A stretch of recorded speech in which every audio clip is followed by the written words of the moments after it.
Je vais être honnête, c'est dur. Tu veux être unique, mais tu demandes aux autres comment faire pour l'être. C'est difficile de créer du contenu sur sa personnalité, sur sa personal brand, mais d'y voir aucun résultat. C'est difficile de regarder les autres faire des choses qui fonctionnent et de ne pas vouloir les copier mot à mot. C'est difficile de construire une personal brand là où tout le monde te vend les astuces magiques qui fonctionnent, mais qui correspondent pas forcément à ta personnalité. Et le pire, c'est que parfois ces astuces-là, elles fonctionnent, elles peuvent être utiles, mais c'est là que le piège se referme. Parce que oui, on peut réutiliser ce qui fonctionne, et même je pense qu'on doit réutiliser ce qui fonctionne. Mais la question, c'est jusqu'à quel point, quelle part tu donnes à ce qui fonctionne et quelle part tu laisses à ta personnalité. Et ça, c'est des choses que tu n'entends jamais. Ça, c'est des choses que les autres vont pas te dire. Ils vont à chaque fois te dire qu'ils ont les techniques magiques pour, les astuces magiques, mais c'est pas des astuces qui te correspondent. C'est pas ta technique, c'est pas ton truc à toi. Donc, quelle part est-ce que tu vas laisser de ces astuces-là? Qu'est-ce que tu vas reprendre et qu'est-ce que tu vas laisser pour toi? C'est ça la question qu'il faut se poser. Et c'est là que se joue ton futur de créateur, d'entrepreneur ou même d'artiste. C'est les questions que tous les gens qui créent, qu'importe ce que vous créez, vous allez vous poser ces questions-là. C'est le dilemme du créateur. Alors, il y a des gens qui vont avoir l'astuce, ils vont dire que oui, tu peux passer un certain temps à copier ce que font les autres et ensuite, une fois que ça a pris, tu développes ta personal brand. Mais ce qu'ils ne te disent pas, c'est que chaque action a ses conséquences. Le temps que tu passes à copier les autres, c'est du temps en moins que tu passes à te développer toi sur ta personal brand. Et donc, ce qui se passe, c'est qu'en fait, tu vas avoir une audience qui va se développer, certes, une audience qui va croître, mais qui va croître sur les choses qui fonctionnent, qui va pas croître sur toi, ta personal brand. Donc, dès lors que tu vas leur proposer, toi, quelque chose qui te correspond plus, quelque chose qui te satisfait plus, eh bien, ça va pas leur plaire. Ça va pas fonctionner. Parce qu'en fait, tu vas éduquer ton audience à ce qui n'est pas toi. Elle va s'habituer à des choses qui ne te correspondent pas. Et ça va être très difficile, plus tu vas grandir, plus tu vas croître, plus ça va être difficile de sortir de ce cadre-là. Et on a vu, il y a plein de créateurs de contenu qui en ont fait les frais. Et c'est pour ça qu'ils créent des chaînes secondaires. Des chaînes secondaires souvent qui sont plus pertinentes que la chaîne primaire. Parce que la chaîne primaire, c'est juste une chaîne pour avoir des vues, avoir des likes, tout ça. Le reste, la personnalité, la personne, elle va sur la chaîne secondaire. Donc oui, forcément, si tu commences en prenant du contenu qui fonctionne et ensuite tu développes ta personal brand, forcément, le moment où tu vas démarrer ta personal brand, tu auras plus de résultats que si tu avais démarré directement. Parce que ça va se baser sur l'audience qui est déjà. Mais tes résultats resteront minimes par rapport à ce que tu aurais si tu continues à faire ce qui fonctionne. Et tu auras toujours plus d'intérêt à faire ce qui fonctionne. Et c'est là que ta question, elle va revenir. Quelle part je vais laisser entre ce qui fonctionne et ce qui me plaît moins? La question, elle va toujours revenir. Et c'est pour ça que c'est mieux de la définir dès le départ.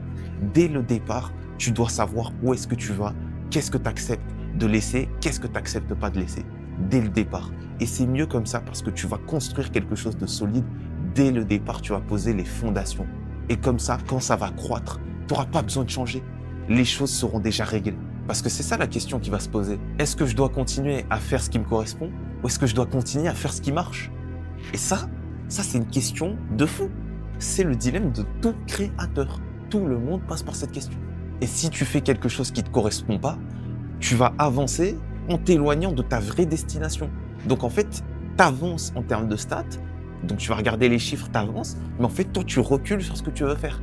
Donc c'est pas durable. C'est pour ça qu'il faut trouver quelque chose qui te correspond dès le départ. Et en plus, si tu le commences au plus tôt à voir quelque chose qui te correspond, dans le temps, tu auras encore plus réussi à développer et à trouver la composante, en fait, le mix entre ce qui te correspond et ce qui fonctionne. Et donc, c'est là qu'il faut être très fort. C'est là qu'il faut être très fort mentalement, mais aussi intellectuellement, pour pouvoir définir concrètement la part de ce que tu gardes et de ce que tu souhaites jeter, mais aussi accepter la route, le fait que tu auras peu de résultats au départ. Et ça, c'est très dur.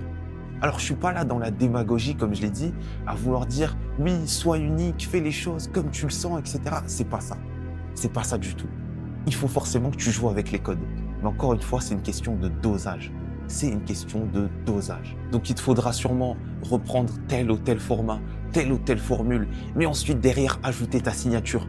C'est ça, en fait, qui va faire la différence. Et en fait, la meilleure solution dans ça, c'est vraiment l'équilibre.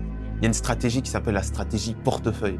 C'est-à-dire que tu marches entre 60 et 70% de contenus qui vont servir à l'algorithme, en tout cas au départ, et ensuite tu complètes les autres 30 ou 40% par du contenu qui te ressemble, du contenu qui te correspond vraiment. Et tu avances comme ça petit à petit. Et au fur et à mesure que tu vas croître, le contenu qui te ressemble va prendre de plus en plus de place. Mais attention, il faut bien comprendre ce que je dis par contenu qui sert l'algorithme. Quand je dis de contenu qui sert l'algorithme, c'est pas du copier-coller. C'est pas ça du contenu qui sert l'algorithme, parce que là, tu vas t'enfermer encore une fois dans un truc à stat. C'est reprendre vraiment les codes. C'est reprendre les codes. Du contenu où tu reprends les codes principaux et du contenu où tu les reprends pas du tout. Tu sers ce que toi, ton audience voudrait avoir par rapport à leur âge ou le thème sur lequel tu es et par rapport à toi, ce que tu sais faire. Alors là, très certainement, tu as un tas de questions qui se posent. Mais si je copie, je vais aller plus vite. Oui, tu vas aller plus vite, j'ai toujours dit ça. Mais tu vas aller plus vite dans la mauvaise direction. Parce que si c'est pas quelque chose qui te correspond, ben, tu pourras pas le faire de manière durable. Et si mon contenu plaît moins, oui, ton contenu il va moins plaire au départ parce que ton audience, elle est pas éduquée. Elle a besoin de s'adapter à ce que toi tu crées.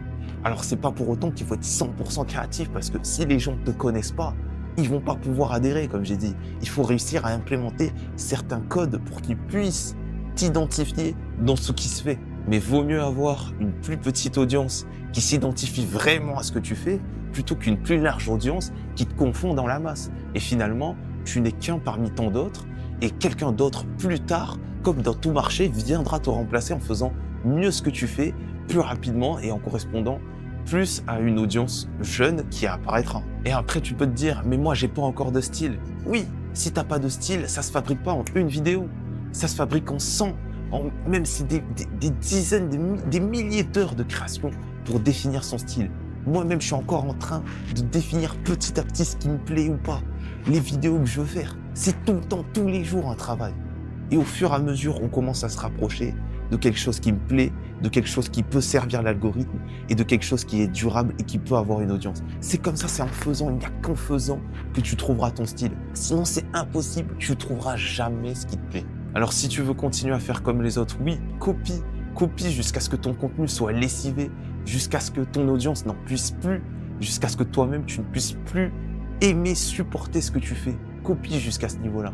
Mais si tu as en tête de créer ta patte, d'inspirer les autres, de vraiment montrer aux autres ce pourquoi tu es né, montrer ce qui te plaît, montrer ce qui fait ta force finalement, ce qui fait ta différence, eh bien dans ce cas-là, il faut que tu t'imposes, il faut que tu développes ton propre style.